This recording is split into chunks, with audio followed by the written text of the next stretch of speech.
उनकी अपनी सेहत के मामले में आगाही जानने के बाद अल्लाह ने उनको जुड़वा पोतियाँ नसीब फरमाई, लेकिन साथ साथ इजाज़ा साहब की बहू का इंतकाल का सुनकर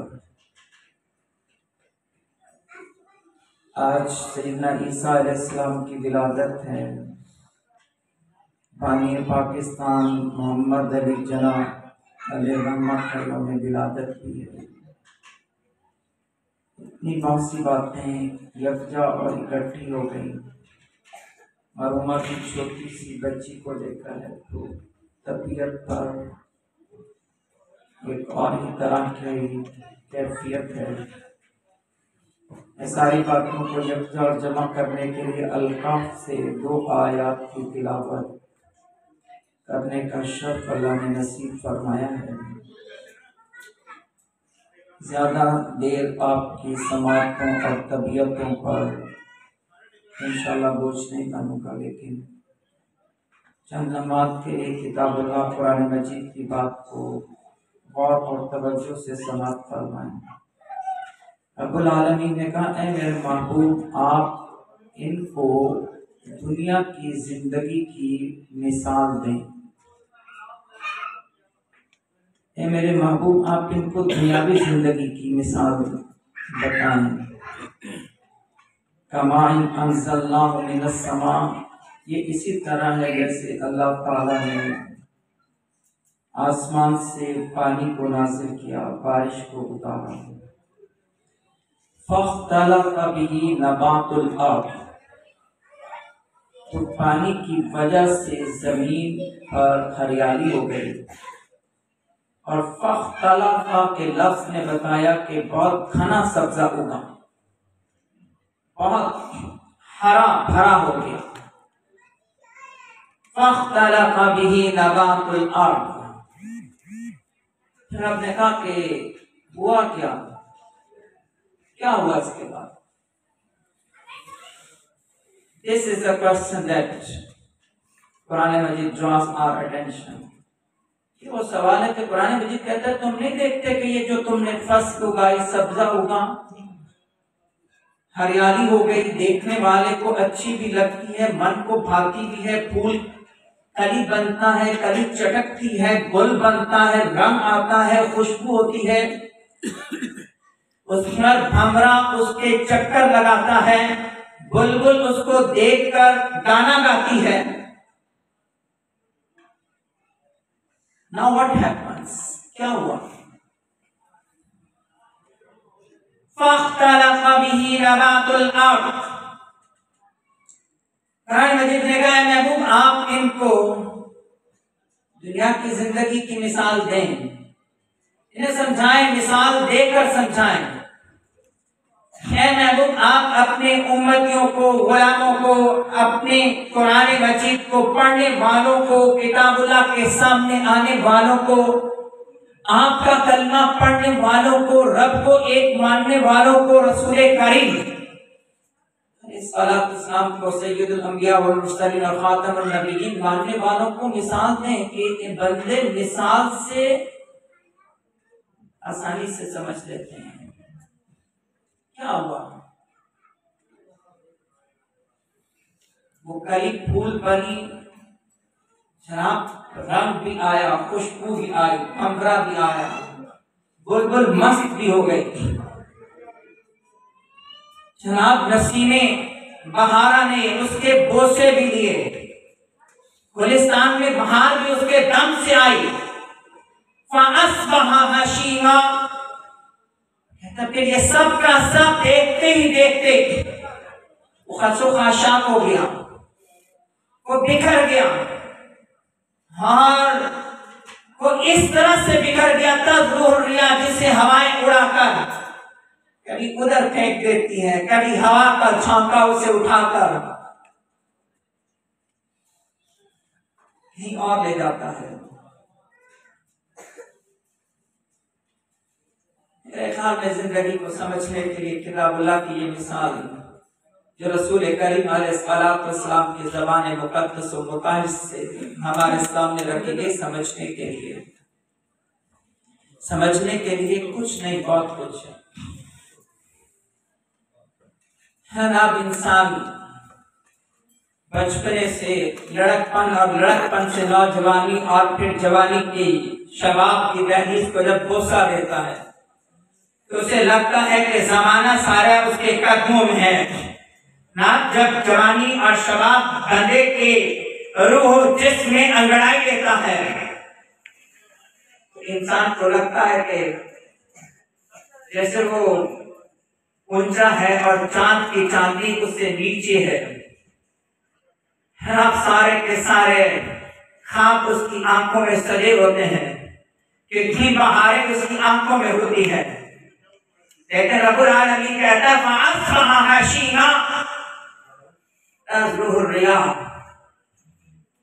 इसके बाद ढूंढने वाला है उसे मत फरामोश करो, उसे ना भूलो, उसे नहीं भूलो। हम अल्लाह रब्बुल आलमीन करे हमारी औलादें भी ऐसी हो कि जो 37 साल गुजरने के बाद भी हमें याद रखें और हमारे लिए कुरान मजीद पढ़ दें और अल फातिहा पढ़ दें और दरूद व सलाम भेज दें। अब दुआ तो है कि अल्लाह रब्बुल आलमीन हमारी औलादों को भी ये इताअत गुजारी, वफादारी और हया और ये मोहब्बत अता करे, लेकिन जमाने की चाल और रविश में नहीं है। हम आज तो औलाद बाप की जिंदगी में उससे पूछती है कि आपने हमारे लिए क्या किया। आज तो औलाद बाप के सामने खड़े होकर उससे नाराज होकर बाप के कलेजे को दुख देती है। जमाने की रफ्तार और चाल को देखें तो ये कदरे लंबी उम्मीद तो हो सकती है, लेकिन शायद हकीकत पसंद ही ना हो। अब दुआ है कि अल्लाह हमारी औलादों को ये फैज अता करे कि वो हमें हर साल याद रखें, साल में एक दिन याद कर रहे हैं। आज हम कहते हैं Father's Day, Mother's Day, although this is not the culture of Islam, ये इस्लाम की तहजीब नहीं है, लेकिन मैं कहूँ कि मरने के बाद तो जनाब जिस पर कब्र में हो तो साल बाद भी कोई उसकी औलाद उसे याद कर ले और कहे कि आज मेरे बाप का दिन है, आज मेरी माँ का दिन है, आज के दिन मेरा बाप मुझसे बिछड़ा था, आज के रोज मेरी माँ मुझे छोड़ गई थी, आज के रोज मेरी रफीका हयात मुझसे जुदा हो गई थी, आज के दिन मेरा भाई मुझसे बिछड़ा था, तो आओ मैं उसके लिए कुछ पढ़ दूं, उसके लिए कुछ खैरात कर दूं। जनाब मैं पूरे साल में एक ऐसा मुयस्सर आ जाए, इसलिए सोचें जरूर कि औलाद की तरबियत हम किस नहज पे कर रहे हैं।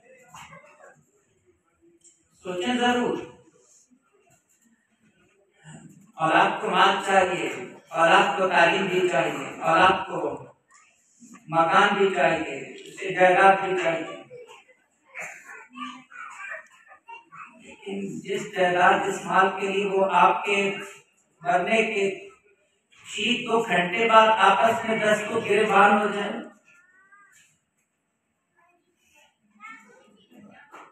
इस पर जरूर सोचिएगा। अगर औलाद को हुजूर की मोहब्बत नहीं सिखाई, हुजूर की आल की गुलामी नहीं सिखाई, हुजूर के असहाब का अदब नहीं सिखाया, किताबुल्लाह नहीं सिखाई, उसे हुजूर के इश्क में रोना नहीं सिखाया, हुजूर के को देखने की आरज़ू और तड़प औलाद के सीने में नहीं रहती। कुरान मजीद ने कहा ये तो जिंदगी है, हवा इसको उड़ाकर बूम मारेगी और उधर फेंकेगी, ये खाक के जर्रे हो जाएंगे और खसो खाशा ये जिंदगी बिखर जाएगी। Where you will stand, आप कहाँ बड़े होंगे जिंदगी में। अल्लाह ताला हर चीज पर कादिर है। अपनी बात को समेट कर आगे खत्म कर। कुरान मजीद ने जर लगाई जमीर पर। बंदे का जमीर अगर खुद बंदे ने अपने हाथों से गला खोलकर मारा ना हो तो कुरान मजीद उसके जमीर को जगाता जरूर है। किताबुल्लाह कुरान मजीद इंसान के जमीर पर चोट जरूर लगाती है, उसे जगाती जरूर है। मेरे लफ्ज नहीं है, कुरान मजीद के कुरान का अल-माल वल बनून ज़ीनतुल हयातिद दुनिया। हालांकि ये माल और जो बेटे हैं ये तो दुनिया की जिंदगी की रौनक है। ये माल और बेटे ये तो दुनियावी जिंदगी की रौनक है, जीनत है, ज़ेब व ज़ीनत है, आराइश है, ज़ेबाइश है। ये माल और बेटे असल में ये था कि कुफार मक्का मुफस्सिरीन ने नाम के लिखा, मिसाल के तौर पर उयाना बिन कैस ने इस तरह के जो सरदार थे उन्हें अपने माल पर औलाद पर बड़ा फख्र था। वो गरीबों के साथ बैठना पसंद नहीं करते थे। वो फुकरा से उनको बदबू आती थी और फुकरा मसाकीन गुलामाए रसूल अलैहिस्सलाम के साथ बैठते हुए शर्म हया आती। रब्बुल आलमीन ने कहा कि ये माल और बेटे जो है ये कब तक तुम्हारे साथ रहेंगे, कब तक तुम्हारे साथ है। अस्तग़फ़िर तौबा करके कहो, तौबा करके कहो। सूरह अल-मुदस्सिर पढ़े, अल्लाह भी पढ़े। क्या हुआ शख्स के साथ इसने जुल्म की, बेअदबी और गुस्ताखी की, उसकी औलाद ने उसे उठाकर फेंक दिया, मर गया बाप और बदबू उठने लगी तो बेटों में से भी कोई करीब आ गया। औलाद लोगों ने ताने दिए कि तुम्हारा बाप मरा हुआ है और उसके जिस्म से बदबू उठने से लोग तंग होते हैं। तो चंद गुलामों को पैसे देकर कहा कि हमारे बाप को किसी गड्ढे में फेंक दो। और जनाब गुलामों ने भी गड्ढा खोदा और क्योंकि ऐसे हाल में मरा था जिसम बदबूदार हो गया था, फट गया था, तो कोई उसके करीब और हाथ लगाने के लिए तैयार नहीं था। तो गुलामों ने भी लंबे लंबे बांस लेकर उनसे धकेल धकेल कर इस शख्स को उस गड्ढे में फेंका। ना जब तक दीन पकड़ में लेती है और मशीयत इलाह और हुक्म खुदा जिस पर पकड़ में लेता है। माल क्या है और औलाद क्या है, औलाद क्या है। लेकिन मेरे दिलचस्पी के लिए आज का अगला हिस्सा और यही हिस्सा भी है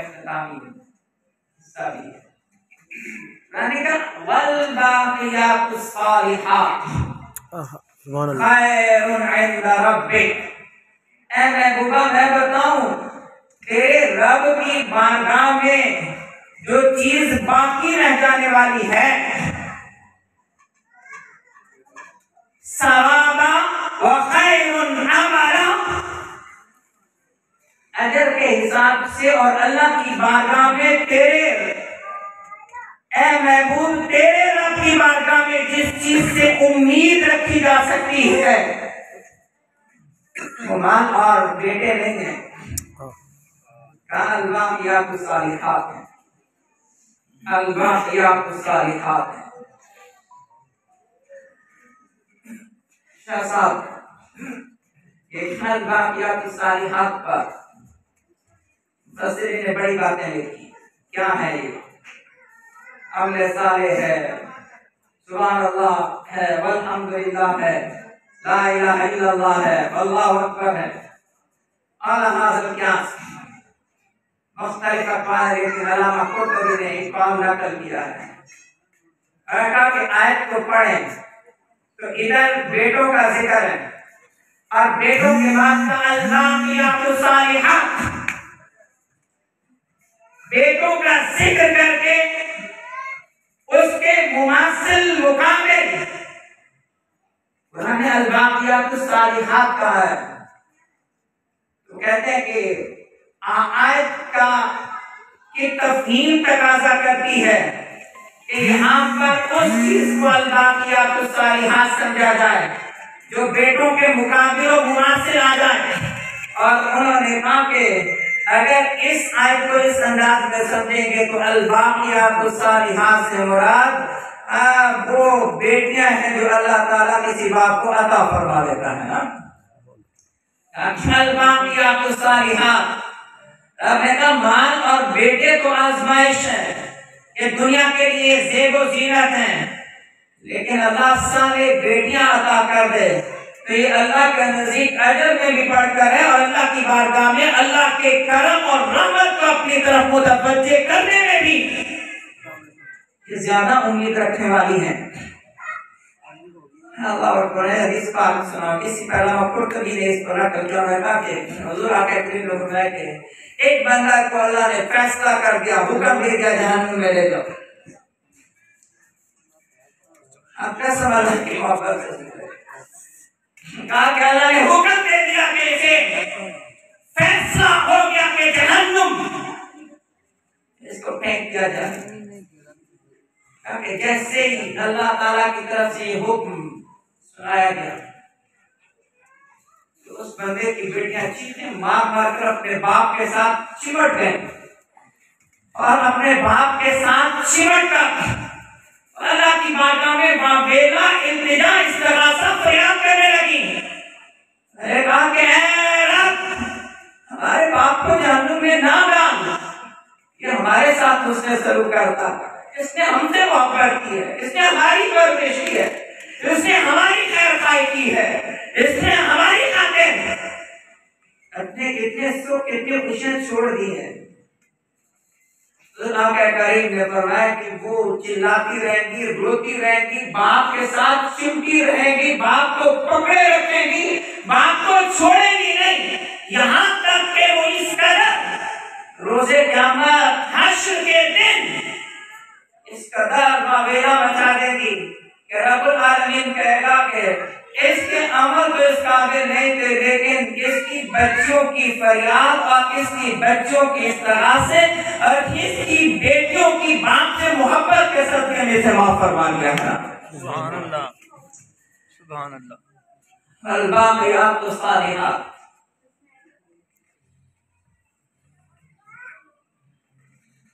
मेरी गर्दन पे ये कर्ज रहता है और शर्म और हया भी इसका इजाजत नहीं देती कि मैं बेटियों की बात करूं और मरी का जन्नत का जिक्र ना करूं। सुभान अल्लाह, सुभान अल्लाह। मखदूम है कायनात की बात ना करूं। इसलिए मैं आपको कहता हूं, कसम है आपको, कसम है आपको, तीसरी मरतबा कहता हूं अल्लाह की कसम है आपको, अब मुझे कायनात में आदम अलैहिस्सलाम से लेकर आज तक कोई एक बाप ऐसा बताएं जो अपनी बेटी के लिए उठकर खड़ा हुआ। जनाब, जो अपनी बेटी के आने पर हो जाते हैं। इसकी रावियत हज़रत सैयदा उम्मुल मोमिनीन आयशा रज़ियल्लाहु ताला अन्हा कहते हैं, जब भी हज़रत सैयदा पाक रसूल रज़ियल्लाहु ताला अन्हा अपने बाबा की बारगाह में आए, हुजूर हर मरतबा उठकर खड़े हो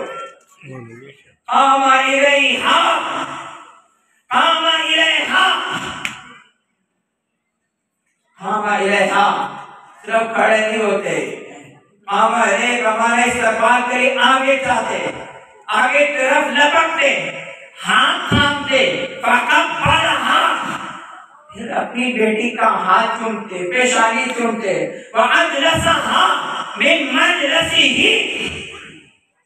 फिर हाथ थाम के अपने साथ लेकर आकर जहाँ खुद बैठे होते वहां पर लाकर अपनी लते जिगर को बिठा देते। सुभान अल्लाह, सुभान अल्लाह। ये मेरे जिगर का टुकड़ा है, बेरातुर रसूल है, कभी कहते ये शिजरतुर रसूल है, ये मेरी टहनी है, कभी कहते ये मलिका जन्नत है, कभी कहते ये मखदूमा कायनात है, और कभी कहते कि जिसने इसको दुख दिया उसने इसे नहीं दुख दिया, उसने मुझ अल्लाह के रसूल को दुख दिया।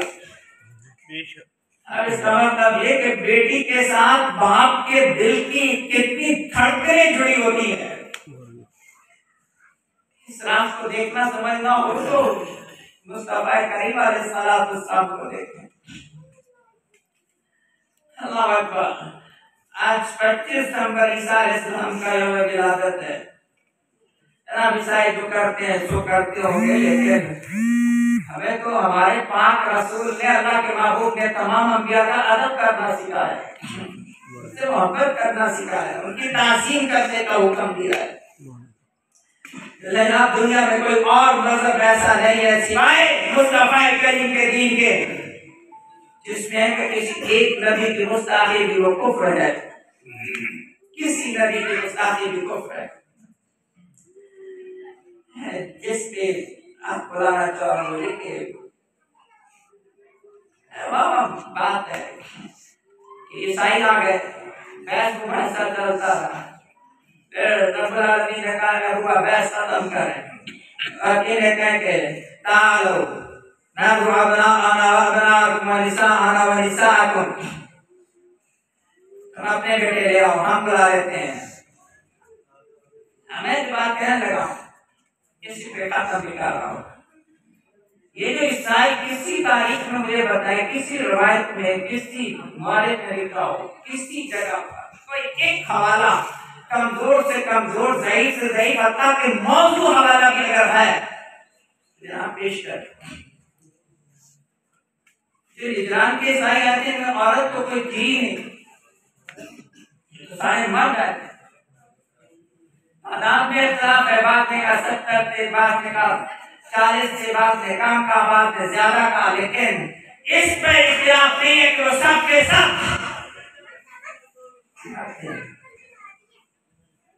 जिसको आका करीम अलैहिस्सलाम मुबारक के लिए तशरीफ ले गए, तो कुरान का हुक्म भी था, तो अपनी रास्ते जिगर को साथ लेकर गए, अपने जिगर को साथ लेकर गए थे, हज़रत सैयदा फातिमा रज़ियल्लाहु अन्हा को साथ लेकर गए थे। इसमें भी किसी का इख्तिलाफ नहीं है। ऐसे कुरान मजीद के रेशुस में नहीं बैठा, वरना इस बात पे तड़प कर आपको बताता जरूर, लेकिन इस बात को सिर्फ समझें। असल में बात ये थी कि ईसाई हज़रत सैयदा मरियम पर तोहमत लगाते थे। हज़रत सैयदा अल्लाह की बंदी हज़रत सैयदा मरियम अलैहिस्सलाम पर वो इल्जाम, तोहमत और बहतान और गंदगी उछालते थे। इसलिए मामला एक औरत की तहारत और पाकीज़गी की गवाही देने का था। इसलिए रब्बुल आलमीन के पाक महबूब ने कहा कि जहाँ तक ईसा की बात है तो उसकी गवाही मैं मुस्तफा खुद दे दूंगा, लेकिन जहाँ तक मरियम की पाक दामनी की बात है उसके लिए मेरी बेटी फातिमा मेरे साथ आएगी। ऐसे ही फातिमा रज़ियल्लाहु अन्हा को साथ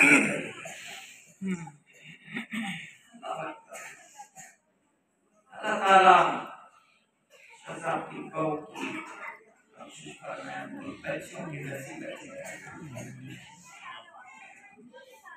अल्लाह ने जो शासक को दिया उनके नसीब उनके नसीब ऐसे ना। बेटियां दुनिया में शायद आजमाइश होती हो, लेकिन आखिरत में और मरने के बाद ये क्या कुछ देंगी, इसका मंजर कुरान मजीद से पूछे ना, पूछे तो सही ये क्या करेंगे। आपको कम जहाँ बेटों की सब शफात की जिक्र क्या, वहाँ शर्त लगाई है कि हाफिज हो, आलिम हो, अबामल हो, ये हो, वो हो, ये हो जाए, वो हो जाए, तब आपकी सिफारिश करेगा, तब आपकी शफात करेगा। लेकिन जहाँ बेटी की शफात और सिफारिश की बात की है, वहाँ कोई शर्त नहीं लगाई। जहाँ बस बेटी हो और बाप ने उसके साथ मोहब्बत की हो तो क़यामत का दिन होगा, बेटी अपने बाप के सामने अपने रब की बारगाह में उठकर खड़ी हो जाएगी और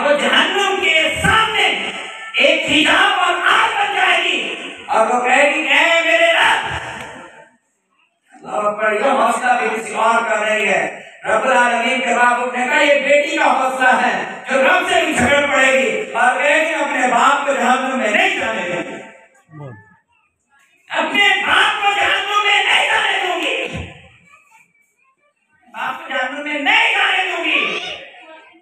और जनाब उसके झगड़े की वावेदे की कबूलियत और इस्तिजाबत का आलम ये होगा कि रब भी कहेगा बाप जैसा भी था सो था, लेकिन बेटी का कई तमाशा देकर मैंने इसको भी माफ कर दिया। अल्लाह रब्बुल आलमीन सबके वालिद गिरामी के दराजात और बुलंद फरमाए। अल्लाह ताला बच्चों के नसीब अच्छे कर। अल्लाह ताला वतन अजीज को इस्तेकाम दे, वज़ीर आज़म की रूहात तरक्की होगी। हमने उनके वतन के साथ क्या क्या क्या किया है। अल्लाह ताला इस वतन को भी इस्तेकाम दे, तरक्की दे, खुशहाली दे। अल्लाह ताला